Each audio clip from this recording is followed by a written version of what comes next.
दिल्ली की बात चल रही तो कच्चे तेल में तेज गिरावट आती दिखी है। इस तेज गिरावट के पीछे कारण क्या है, बताने के लिए नेहा हमारे साथ जुड़ चुके हैं। नेहा बताइए।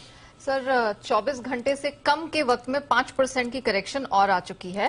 फिर चाहे वो ब्रेंट क्रूड हो या WTI क्रूड हो, 1 से 2 हफ्ते के लोस पर ये दोनों ही ट्रेड कर रहे हैं। अच्छी बात यह है कि $100 के नीचे ये दोनों ही ग्लोबल बेंचमार्क्स हैं, इस समय कारोबार कर रहे हैं। एक और मेंशन करने वाली बात है कि जुलाई का जो महीना खत्म हुआ है उसमें लगातार दूसरी मंथली करेक्शन देखने को मिली है कच्चे के तेल की कीमतों में। अब आते हैं कारण पे। पहला कारण तो यही है कि डिमांड को लेके यहां पर स्थिति बहुत खराब बनती हुई दिख रही है। दुनिया भर के जो मैन्युफैक्चरिंग आंकड़े आए हैं बड़े बड़े महाद्वीपों के, बड़े बड़े देशों के, वो सब यहां पर कमजोरी की तरफ और मांग सुस्त पड़ने की तरफ इशारा कर रहे हैं। यूरोप, अमेरिका और अधिकतर एशियाई देशों में मंदी की संभावना बनी हुई है। उसका ही आप कह सकते हैं कि एक डर कच्चे तेल की कीमतों पर दिखाई दे रहा है। चीन में कोविड केसेस बढ़ने लगे हैं, वहां पर जो इंडस्ट्रियल आउटपुट के आंकड़े हैं वो खराब निकल कर आए हैं। ये सब मांग प्रभावित होने की तरफ इशारा करे। लेकिन दूसरी तरफ सप्लाई साइड को लेकर राहत की खबर है। लीबिया में तेल का उत्पादन 50% तक बढ़ा है।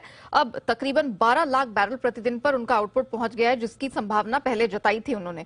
रूस में तेल का उत्पादन जून में बढ़ा है, 5.5% की बढ़ोतरी दिखी और ऑलमोस्ट 98 लाख बैरल प्रतिदिन पर यह चला गया है और उम्मीद जताई जा रही कि इसमें और इंप्रूवमेंट दिखेगा।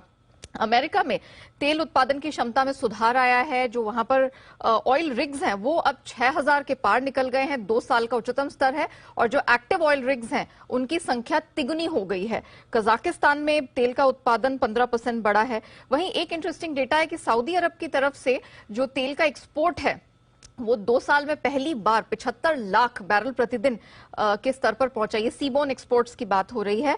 3 अगस्त यानी कल ओपेक प्लस की बैठक। और एक बड़ी इंटरेस्टिंग बात फॉक्स न्यूज के हवाले से निकलकर आई है कि कल सऊदी अरब शायद सदस्य देशों को तेल का उत्पादन बढ़ाने के लिए मना सकता है। ऐसी संभावनाएं हो रही हैं और इस कारण हमने देखा कि कच्चे तेल की कीमतों में प्रेशर बना है। जेपी मॉर्गन की एक लेटेस्ट फोरकास्ट निकलकर आई है, जो वो मान रहे हैं कि इस साल की दूसरी छमाही में कच्चा तेल है वो $100 के इर्द गिर्द ही घूमता हुआ दिखाई देगा और अगले साल और कम हो सकता है। $90 के आसपास इसके रहने की संभावनाएं प्रबल हैं। कुछ और एक्सपर्ट से हमने बात की, उनका लगता है कि ब्रेंट में यहां से और $8 से $10 का करेक्शन छोटी अवधि में देखने को मिल सकता है।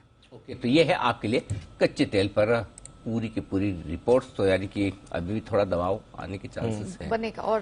और ये चीन और ताइवान लड़ पड़े तो ये एक एरिया ऑफ ट्रबल है कि ये एक रिस्क बना हुआ है कि अगर ये लड़ पड़े, ज्यादा दिक्कत हो गई, तब थोड़ा रिस्क बन सकता है। ना लड़े तो ठीक। लेकिन उसमें भी कह रहे हैं कि 101 से $104। 101 से $104। हाँ, ऐसा नहीं है कि बहुत बहुत ज्यादा जबरदस्त तेजी आ जाएगी, क्योंकि डिमांड की चिंता है अभी भी। चलिए, परफेक्ट। तो ये है आपके लिए पूरा का पूरा एक्शन कच्चे तेल का।